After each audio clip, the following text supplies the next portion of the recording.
자, 지난 주말 화성 8차 사건의 범인으로 20년간 옥살이를 하고 나온 윤모 씨가 경찰의 참고인 조사를 받았습니다. 자, 먼저 화성 8차 사건 그리고 윤 씨가 다시 참고인으로 조사를 받게 된 경위부터 좀 설명을 좀 해주시죠. 네, 그 8차 사건이 이제 그 여중생이 이제 성폭행 당한 이후에 사망하게 되는 그 강간치사의 그 혐의였지 않았습니까? 네. 그런데 그 이춘재가 이 사건도 내가 한 것이다라고 하는 그 자백을 하게 이르게 되었고요. 따라서 이제 그 경찰의 입장에서는 지금까지 여러 가지 연쇄살인에 대한 혐의를 공소시효가 다 지났지만 그 피의자로 이제 정식 입건을 이제 하게 되었습니다. 네. 따라서 그 8차 사건에 대한 용의자 선상에 지금 그 이춘재가 올라오게 된 것이고요. 그러다 본다면 보공 조사를 하는 그 차원에서 이 20년의 억울한 옥살이를 한 윤모 씨의 증언 자체는 네. 상당히 그 중요한 참고 자료가 됩니다. 따라서 윤모 씨를 참고인의 그 신분에서 예. 소환해서 조사가 이루어지게 된 상황이었습니다. 예. 자, 그러면 윤 씨의 목소리를 한번 들어보시죠. 어떤 얘기를 하는지 들어보겠습니다. 솔직히 전 이춘재한테 고맙다고 생각합니다. 이춘재가 만약 자백 안 했으면 이런 일도 없을 것이고 뭐 또한 제 사건 묻히겠지요. 근데 이춘재한테 정말 고맙습니다. 30년 전에 언론사가 뭐 했는지 모르겠어. 솔직히 말해서요. 예? 그 당시에 기사를 잘못 내가지고 20년 살았는데 그 당시 언론사 뭐 했습니까? 나한테 묻고 싶네. 솔직히 말해서요. 뭐 몇 차례 구타도 당했고 고문도 한 3일 정도 당했고 글쎄요. 그분들이 뭐 자기네들 양심 있으면은 당당히 나와가지고 힘들게 사과했으면 좋겠습니다. 네, 이춘재에게 고맙다라는 말을 할 정도인데 이게 참고인 조사하는데도 불구하고 상당한 시간 이루어지지 않았습니까? 그렇죠. 그렇게 될 수밖에 예. 없고 당시 기록도 그렇고 당시에 이제 경찰에서는 당시의 사건 기록들 아마 남아 있는 부분들이 있을 겁니다. 본인이 진술했던 부분에 대해서도 그때는 자백을 했었는데 네네. 이 부분은 어떻게 됐었냐. 그리고 그냥 단순한 자백이 아니라 당시 사건 상황에 대해서 자세하게 어떤 방법으로 했었고 어떤 장소에서 이런 것들이 들어가 있으니까 그리고 지금 이제 윤 씨 같은 경우에는 당시 경찰들로부터 강압행위 고문을 받았다고 네네. 주장하고 있지 네. 않습니까? 그 부분에 대해서도 좀 자세하게 얘기를 들어야만 하는 그런 상황이죠. 무엇보다 지금 영상에서 봐도 저렇게 다리가 굉장히 불편한 상황인데 예. 당시 사건은 담을 넘어서 어른 키 정도의 담을 넘어서 이게 범행을 저질렀다라는 식으로 기록이 되어 있는데 네. 그게 가능한 일이냐 뭐 이런 것부터 따져봐야 될 것들이 워낙 많았을 거예요. 게다가 기록도 기록이지만 다른 어떤 그 당시 문제를 일으켰다라고 지금 뭐 보이고 있는 의혹을 받고 있는 수사팀에 대해서는 또 직접 대질이나 이런 건 하지는 않았기 때문에 아직은 그래서 오히려 시간이 더 걸릴 수도 있었지 않을까 싶습니다. 네. 참고인 조사에는 재심 변호인을 맡은 박준현 변호사도 동행을 했는데요.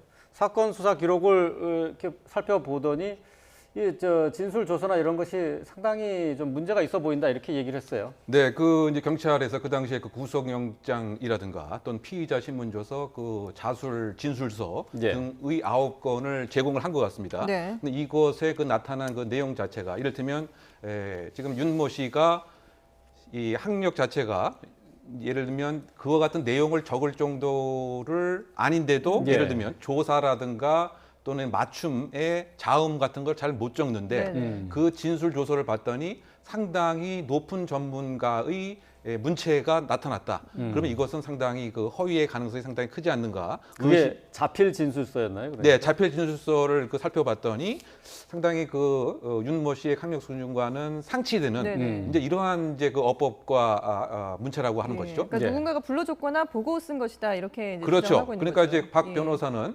이를테면 형사가 네. 시나리오를 만들어서 이를테면 낭독을 해주는 대로 그대로 받아 적었거나 네. 아니면 일정한 내용을 미리 작성해서 준 것을 그대로 베껴 적은 것은 아닌가, 이제 이런 그 의심의 그 정황을 지금 보고 있는 상황입니다. 네네. 아.